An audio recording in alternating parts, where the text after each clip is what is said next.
सत्संग से सोधी आवे, नहीं जीव 84 में जावे। सत्संग से सोधी आवे, नहीं जीव 84 में जावे। अब मेटो द्वेष और राग, हो राग या उम्र बतेरी जाली। अब मेटो द्वेष और राग, हो राग या उम्र बतेरी जाली। और 100% वैसे हम किसी का दूसरा के में लेते हैं, जैसे हम दहेज लेते हैं। अब गरीब आदमी अपनी बेटी को पराई करने के लिए, सामने वाले उस भेड़िए का मुंह बंद करने के लिए चाहे कुछ भी करना पड़े, बेटी पराई करनी है, ऐसी समस्या उसके सामने होती है। और वो व्यस खा रहा, उसको पता नहीं, और वो दुख पाकर आत्मा मोस के कहीं से कर्जा उठा कर बेटी पराई करता है।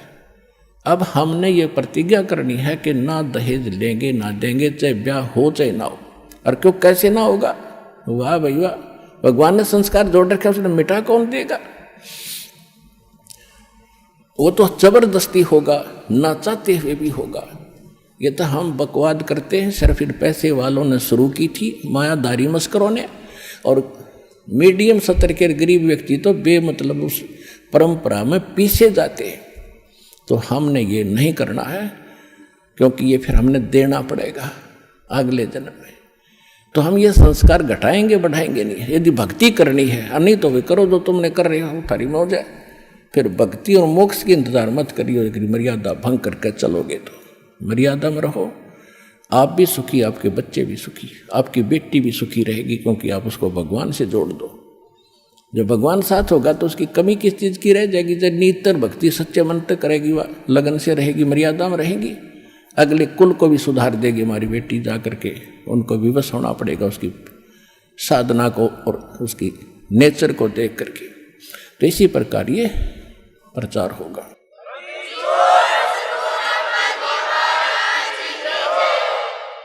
अब जैसे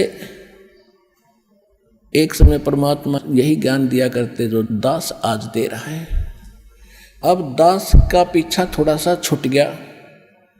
इन मूर्ख लोग जो हमारे धर्मगुरु होया करते थे, स्वार्थी टट्टू, पहले पूर्वज हमारे कबीर साहब के पीछे लग रहे थे, हमें बहका दिया करते थे। कबीर साहब झूठ बोल रहे हैं, कबीर जी झूठ बोलते हैं, ये झूठा है, ब्रह्मा विष्णु में इसको ऐसे बताता है। अब यही शुरुआत इस दास के साथ हुई थी, लेकिन परमात्मा ने पहले प्रबंध कर रखा था, आपको शिक्षित किया।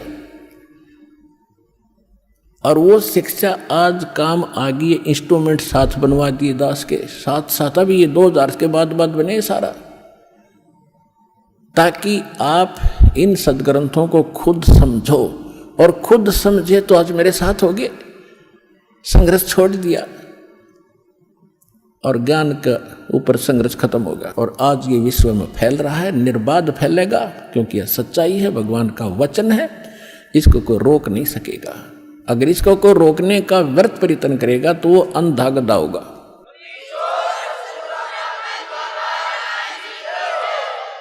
एक अंधा गधा था और रेल की पटरी के बीच में खड़ा था।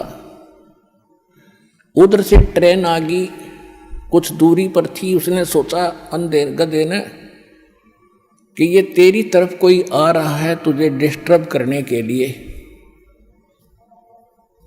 और गधे के पास अपनी 2 लात होया करें पिछली, कोई उसको डिस्टर्ब करता है तो उसका दोनों लात ठोक्या करो। तो उस अंधे गधे ने देखा कि इस साइड से कोई गड़बड़ है, जिधर से ट्रेन आ रही थी उसी तरफ पैर कर लिए पिछले। और जब निकट ट्रेन आई तो उसने सोचा मुझे दुखी कर रहा है, ये छेड़ रहा है, मतलब यानी ट्रेन के मार्ग में अवरोध बना खड़ा था वो। और ट्रेन के लात मारी, दोनों दलती ठोकी। जब निकट आ लिया, उठा कर ट्रेन ने पटक दिया, टुकड़े टुकड़े हो गया बाई के। तो ट्रेन उस अंधे गधे से रुक नहीं सके थी, वह उसकी मूर्खता और अज्ञान था, उसने दिखा नहीं था। इसी प्रकार जो परमात्मा के सतभक्ति रूपी ट्रेन का अगर कोई बाधक बनेगा तो अंधा गधा होगा, ये सोच लेना, सीधी सी बात है।